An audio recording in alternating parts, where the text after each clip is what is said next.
My name is Jim Al-Khalili, and I'm a professor of physics at the University of Surrey. Studying the innermost secrets of atoms and their nuclei has been at the heart of my working life. But there's another side to me.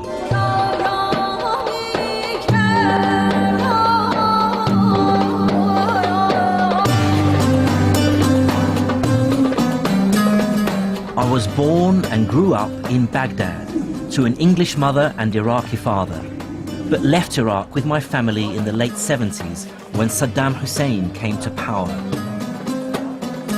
By then, science was already my great passion in life, and as I studied it further, I saw myself fully part of the Western tradition, inspired by names like Newton and Einstein.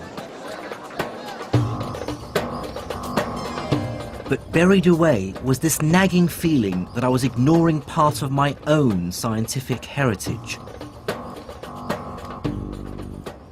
I still remembered my school days in Iraq and being taught of a golden age of Islamic scholarship, that between the 9th and 12th centuries, a great leap in scientific knowledge took place in Baghdad, Damascus, Cairo and Cordoba. So I want to unearth this buried history, to discover its great figures and to assess exactly what their contribution to science really was.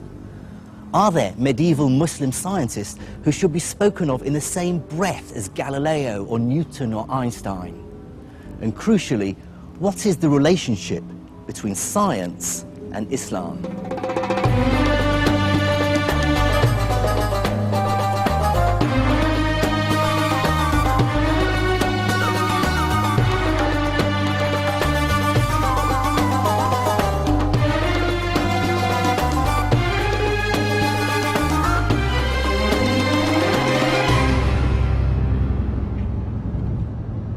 My journey into the science of the medieval Islamic world will take me through Syria, Iran and North Africa.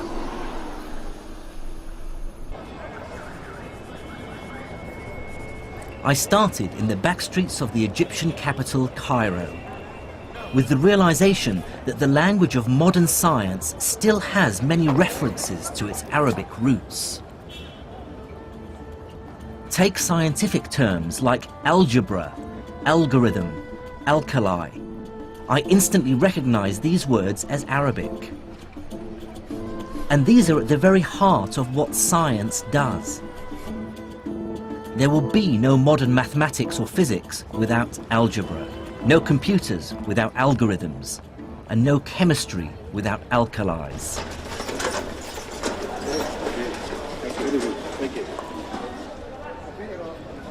Surprisingly few people in the West today, even scientists, are aware of this medieval Islamic legacy. But it wasn't always so. From the 12th to the 17th century, European scholars regularly refer to earlier Islamic texts. I have here copies of some pages of the book Libera Baci by the great Italian mathematician Leonardo Pisano, otherwise known as Fibonacci. What's fascinating is that on page 406 is a reference to an older text called Modum Algebra et al-Muqabala, and in the margin is the name Mahomet, which is the Latinized version of the Arabic name Muhammad. The person he's referring to is Muhammad ibn Musa al-Khwarizmi. In fact, Arabic names crop up in many medieval European texts on subjects as varied as map-making, optics and medicine. But I want to start with al-Khwarizmi because his work touches on a crucial aspect of all our lives today. It's thanks to al-Khwarizmi that the European world realized that their way of doing arithmetic, which was still essentially based on Roman numerals, was hopelessly inefficient and downright clunky. If I ask you to multiply 123 by 11, you may even be able to do it in your head. The answer is 1,353. But try doing it with Roman numerals. You'd have to multiply CXXIII by XI. It can be done, but trust me, it's not fun. Al-Khwarizmi showed Europeans that there's a better way of doing arithmetic. In his book entitled The Hindu Art of Reckoning, he describes a revolutionary idea. You can represent any number you like with just 10 simple symbols. The idea of using just 10 symbols, the digits from 1 to 9 plus a symbol for 0, to represent all numbers from 1 to infinity, was first developed by Indian mathematicians around the 6th century AD, and I can't overstate its importance. Let me show you. Here are the numbers in Indian Arabic numerals. 1, 2, 3, 4, 5, 6, 7, 8, 9. And here are the numbers we're more familiar with in the West.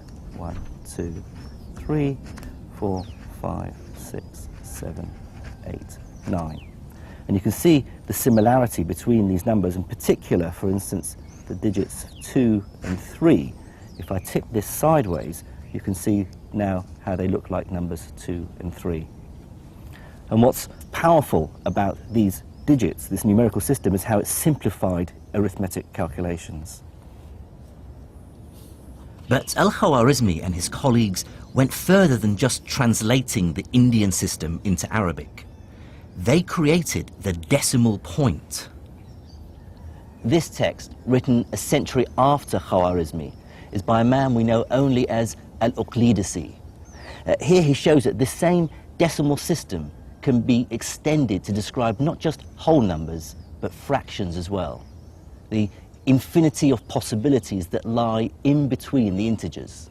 Here's a copy of Al-Uqlidisi's manuscript where he showed how the decimal point is used for the very first time.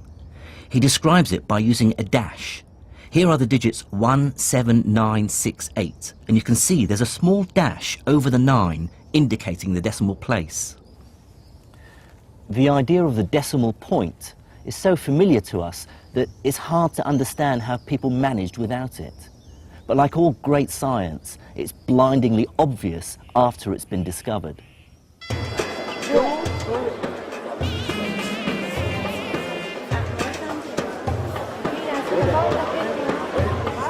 The story of numbers and the decimal point hints that even over 1,000 years ago, science was becoming much more global. Ideas were spreading, emerging out of India, Greece, even China, and cross-fertilizing. And looking on a map that shows where people lived 1,000 years ago gave me my first insight into why medieval Islam would play such an important role in the development of science. Now look at which city lies at the center of the known world, a place where the widest range of peoples and ideas were bound to collide. It's the city where I was born, the capital of the Islamic Empire, Baghdad.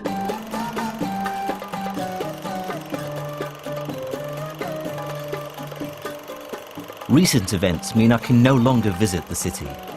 But these are the home movies of my cousin Faris, filmed in the 1960s. The Baghdad we knew then looked nothing like the bomb-wrecked city it is now. I certainly grew up proud to be associated with one of the world's greatest cities. Baghdad was founded in 762 AD by the Caliph al-Mansur. His aim was to make it the glorious capital of a brand new empire, united by Islam, the rising religion of the time. The Abbasid caliphs had claimed their right to rule by declaring that they were directly related to the Prophet Muhammad, who had founded the new religion over 100 years earlier. But in that short time, the armies of Islam had conquered a vast territory. Starting